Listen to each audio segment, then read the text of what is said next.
Olá pessoal, sejam bem-vindos ao canal. Meu nome é Luciana Alfândega Lipós. Vocês estão na playlist Maternidade Sem Filtro, onde nós partilhamos alguns conteúdos sobre a gestação e maternidade no geral, né? Bom, neste vídeo vou partilhar um pouco convosco, vou partilhar um pouco da experiência do parto em tempos de pandemia no hospital público, né? Então, eu decidi partilhar este assunto, esta informação, porque eu imagino, tal como eu tive muitos questionamentos e em algum momento alguns medos sobre esta possibilidade de fazer parto no hospital público neste período de pandemia. Eu imagino que muitas gestantes e seus parceiros ou então familiares também tenham alguma preocupação em relação a este assunto. Vou contar um pouco daquilo que foi a minha experiência, né? Vou dividir esse vídeo em duas partes. Vamos falar do atendimento, né? Da experiência do atendimento, e depois eu vou partilhar também convosco que medidas estão a ser observadas lá neste período de pandemia.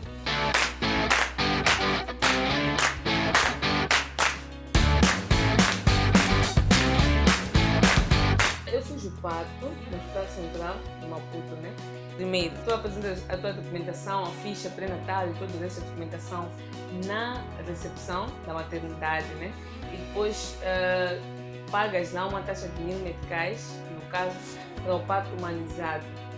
Cobras uma taxa de 1.000 meticais e você é direcionado para a sala de admissão. Então, na admissão, fica lá uma enfermeira. A enfermeira mede a dilatação. Então, se a dilatação estiver baixa, o médico vai mandar para casa ou vai mandar para uma espécie de sala de espera que eles têm ali. Ou então, se estiver com uma boa dilatação e estiver a ser um processo flexível, aí você será admitido para a maternidade. Nós passamos por lá 2 vezes. Primeiro fomos de manhã e a dilatação ainda estava muito baixa. E depois fomos por volta das 20, quando as dores já estávamos com contrações, né? Num período menor a 5 minutos. Então fomos para lá. A dilatação ainda estava baixa, na verdade. Ainda estava com 2 centímetros apenas.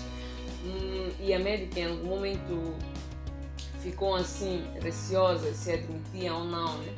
Mas depois de algum período ela viu que a dilatação estava em algum momento a ser um pouco mais rápido, então decidiu admitir ainda que estivesse ainda um pouco baixo. Entramos às 20, mas o processo na sala de admissão acabou demorando, eram muitas gestantes, então eu estava com dores muito fortes, já não tinha noção da hora lá, mas eu creio que fui admitida para a sala de parto, né?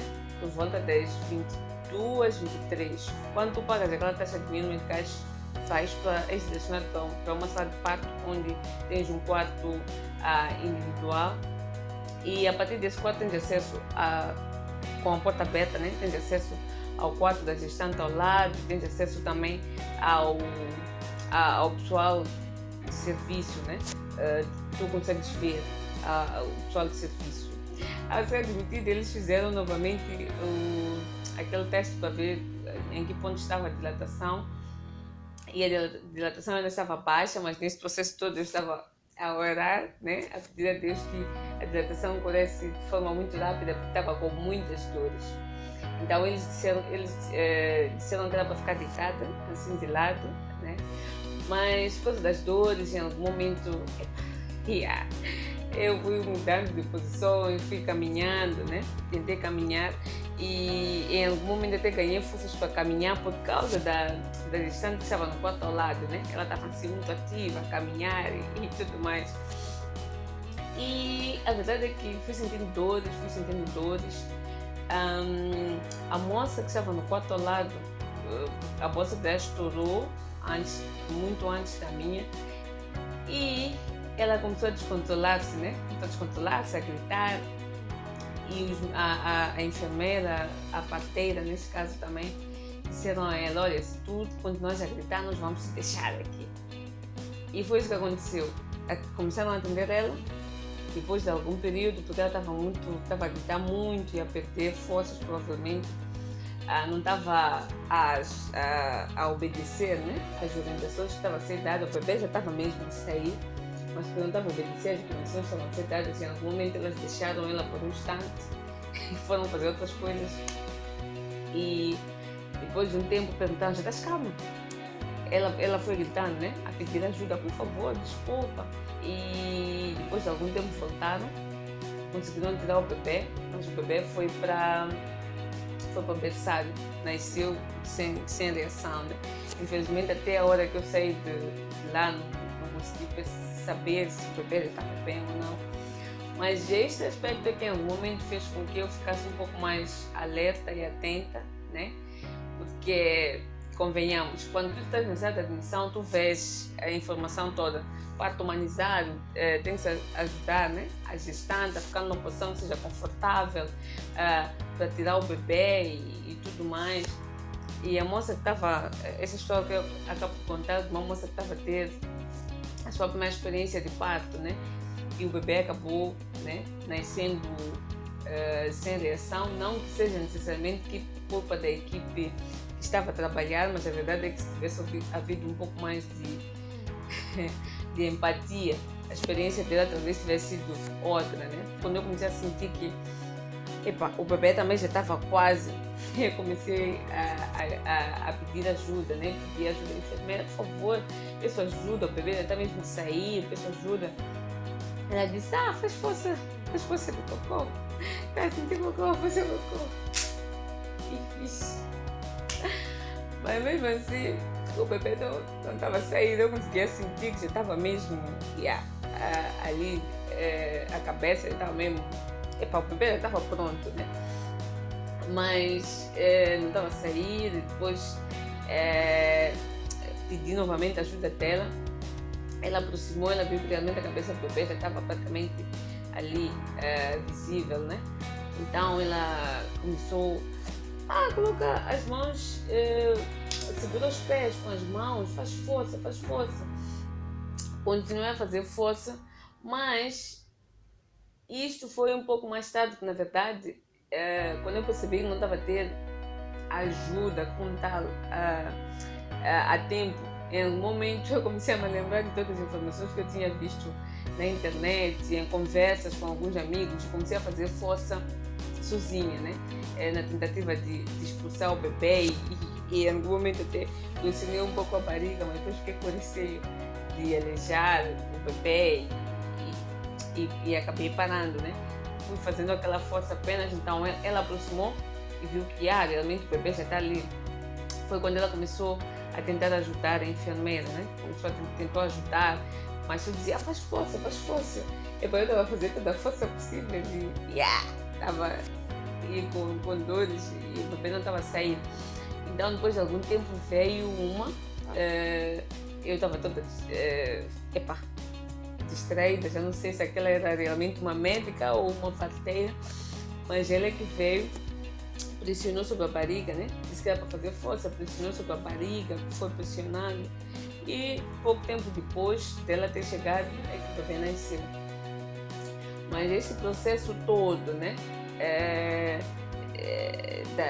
Da dilatação, começar a sentir dores e chamar por ajuda, é um processo que em algum momento, principalmente quando trata-se de uma primeira experiência de parto, né, e está toda a informação na ficha, é um processo que em algum momento tu esperas ter a ajuda de alguém, né, principalmente por causa dessa perspectiva de parto humanizado, mas a verdade é que a pessoa fica distante e só vê mesmo quando a situação está num ponto um pouco mais crítico. E eu acabei tendo pontos por causa disso, uma laceração de primeiro grau. Mas tudo isto são aspectos que, avaliando agora, depois de algum tempo, tendo toda aquela, vindo à mente todo aquele processo todo, as imagens de todo o processo, tu percebes que são coisas que podem ser evitadas, né, ao máximo, ou pelo menos podem ser minimizadas se realmente aquela informação toda que aparece na recepção, na admissão do parto humanizado estivesse a ser observado, né? Então, depois do bebê, da expulsão do bebê ou do bebê sair, foi levado para, né, aquele processo de limpeza todo e foi feita a costura. A verdade é que quem ia fazer a costura é a enfermeira que estava ali, inicialmente. Aqui eu disse que por muito tempo, né, eu pedi ajuda, ela foi dizendo, faz força, Pérez.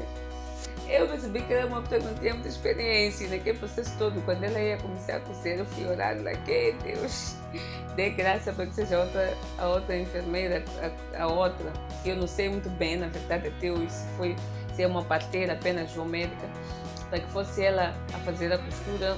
E depois de algum tempo ela disse, não, eu vou fazer. E isso me deixou um pouco mais segura, né? Então elas aplicaram anestesia e fizeram costura.